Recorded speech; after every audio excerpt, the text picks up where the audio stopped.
Notre invitée aujourd'hui est Déborah Girardon, jeune députée PS Wallonne, qui vient nous parler d'une proposition de décret sur les invendus alimentaires. On va en parler. Merci de nous avoir rejoint, Déborah Girardon.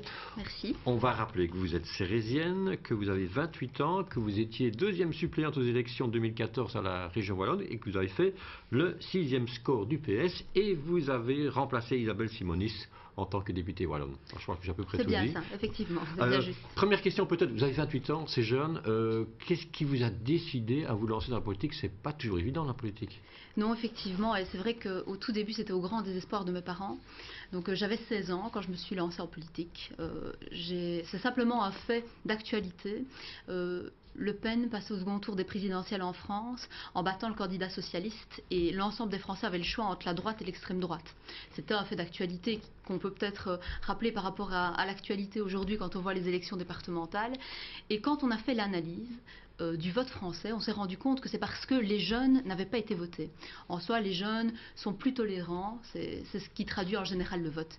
Et donc ça m'a vraiment bouleversée en me disant, voilà, on se retrouve face à des jeunes qui ne votent pas et qui forcément laissent l'extrême droite passer. Donc je me suis dit, il faut s'investir. On peut voter à partir de 18 ans, il n'y a pas de raison de ne pas pouvoir s'investir avant. Alors, proposition de décret que vous avez déposée devant le Parlement wallon sur les invendus alimentaires. C'est pas nouveau, le sujet des invendus alimentaires. On se rappellera qu'à Herstal, Frédéric Dardenne a aussi pris des mesures. Qu'est-ce qui existe actuellement et qu'est-ce que vous voulez qu'on fasse?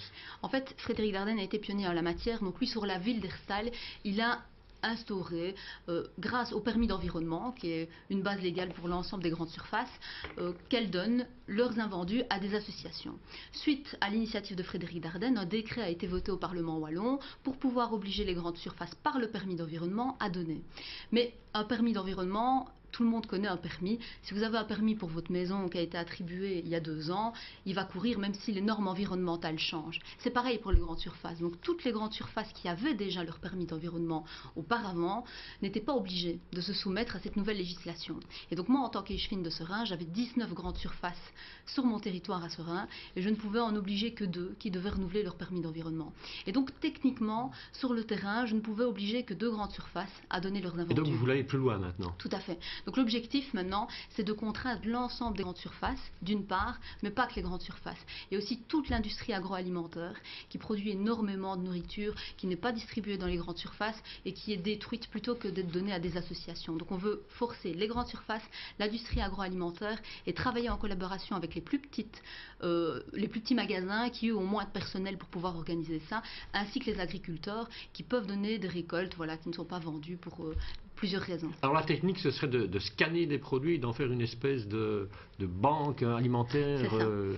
Clairement. Donc en fait, l'idée c'est qu'il y a vraiment un money time, si je peux m'exprimer ainsi, entre le moment où la grande surface met l'invendu à disposition des associations et le moment où les associations vont chercher.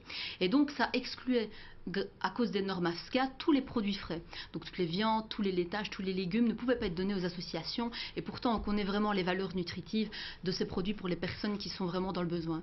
Et donc grâce à ce système de scanning qu'on a mis en place à Seraing, vous avez un chef de rayon qui scanne le produit est directement mis sur une plateforme informatique que peuvent consulter en temps direct les associations et qui peuvent faire comme ça sur internet leur shopping et dire voilà, pour mon association j'ai besoin d'autant et d'autant de choses. Est-ce que le décret a une chance de passer, entre guillemets? J'en suis vraiment convaincue. Quand on voit l'ensemble des groupes politiques qui sont ouverts, tous, à ce fait de société qui est une aberration, c'est de se dire on préfère jeter plutôt que de donner à des personnes qui sont dans le besoin. Tout le monde est sensible à ça et je pense vraiment que ce décret a une chance d'aboutir.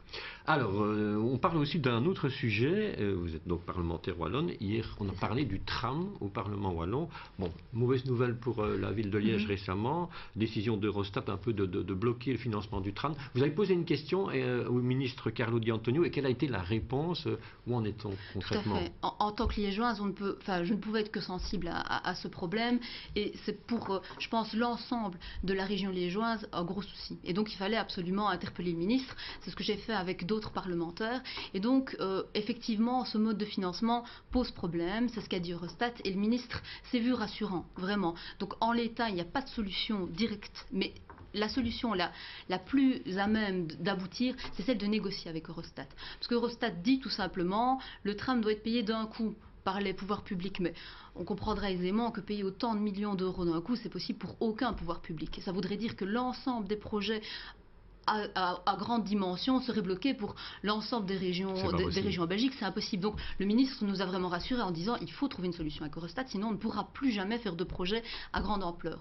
Et deuxième réponse du ministre, qui est rassurant pour l'ensemble des Liégeois, c'est de se dire que l'ensemble des travaux périphériques allait être maintenu par la région wallonne. C'est ça, on continue. Tout à fait. Donc on continue à avancer, on continue à faire les travaux, et le ministre l'a dit clairement, la région wallonne croit au tram, croit en Liège, et veut tout faire pour que les délais ne soient pas retardés énormément. Enfin, une dernière question. Vous faites partie de la Fédération liégeoise du Parti socialiste. Les socialistes liégeois se sont réunis dimanche dernier, je pense, au Palais des Congrès. C'est ça, j'y étais, oui. Qu'est-ce que vous en retenez en 30 secondes? Je pense que ce débat avec les militants a été très important. Et moi qui suis dans toutes les instances jeunes, je peux vous dire sincèrement qu'on attend beaucoup du PS et contrairement à ce que d'autres disent, les idées du PS ne sont pas obsolètes. Mais il faut, entre nous et de la part des mandataires, une plus grande présence et une grande transparence. C'est ce à quoi nous nous engageons. Voilà. Merci beaucoup, Déborah Girardon, et on suivra avec attention l'évolution de votre proposition de décret sur les invendus alimentaires. Merci beaucoup. Merci, à très bientôt.